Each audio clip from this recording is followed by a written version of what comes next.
మాధవి గారు కడప. నమస్కారం అధ్యక్ష. రాష్ట్రంలో 2014 నుంచి 19 మధ్య కాలంలో వ్యవసాయం మరియు కమర్షియల్ ట్రాన్స్ఫార్మర్స్ మరియు స్టార్టర్స్ని ఎంత ధరకి ఏ సంస్థల దగ్గర కొన్నారు, అదే ట్రాన్స్ఫార్మర్స్ని 2019-24 మధ్యకాలంలో ఎంతెంత ధరలకి ఏ కంపెనీల వద్ద కొన్నారు, అలాగనే 2019-24 మధ్యకాలంలో భారీగా ధరలు పెంచి ఒక సంస్థకి 100 కోట్లలో లబ్ధి చేకూర్చాలన్నది వాస్తవమా కాదా? సదరు కంపెనీ స్టార్టర్లని లబ్ధిదారులకు సప్లై చేయకుండా వాళ్ళ యొక్క వేర్ హౌస్లో ఉండి బిల్లు రైజ్ చేశారన్నది వాస్తవమా కాదా? గత ప్రభుత్వానికి సంబంధించిన పార్టీకి ఈ యొక్క సంస్థ ఆర్థికంగా సపోర్ట్ చేసిందన్నది వాస్తవమా కాదా? నెక్స్ట్ వెంకట్రావు గారు గన్నవరం.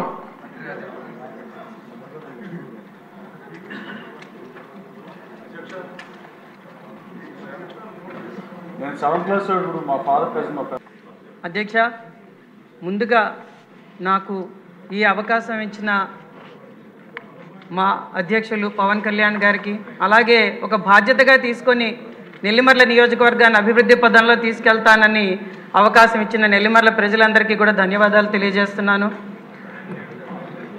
మా నియోజకవర్గంలో ఒక ఇంటర్నేషనల్ స్టాండర్డ్స్తో మన స్టేట్ గవర్నమెంట్ చంద్రబాబు నాయుడు గారు ముఖ్యంగా తీసుకొని ఒక ఎయిర్పోర్ట్, గ్రీన్ఫీల్డ్ ఎయిర్పోర్ట్ వస్తున్నది అధ్యక్ష. కానీ మా దురదృష్టం ఏంటంటే అంత ఎయిర్పోర్టు వస్తున్న నియోజకవర్గంలో కనీసం ఎక్కడా కూడా వీధి కాలువలు లేవు.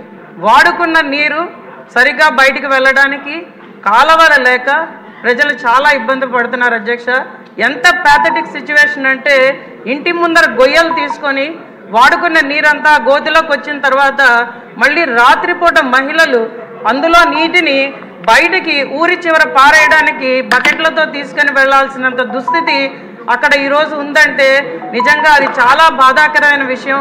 అక్కడ మహిళలందరూ కూడా ఈ మురికి నీరు రోడ్ల మీద వెళ్ళడం వల్ల అక్కడ పారిశుద్ధ్య లోపం ఎక్కువగా ఉండి, దోమల బాధలు ఎక్కువగా ఉండి, అలాగే ఆరోగ్యం కూడా అంతమందికి చెడిపోతున్నది.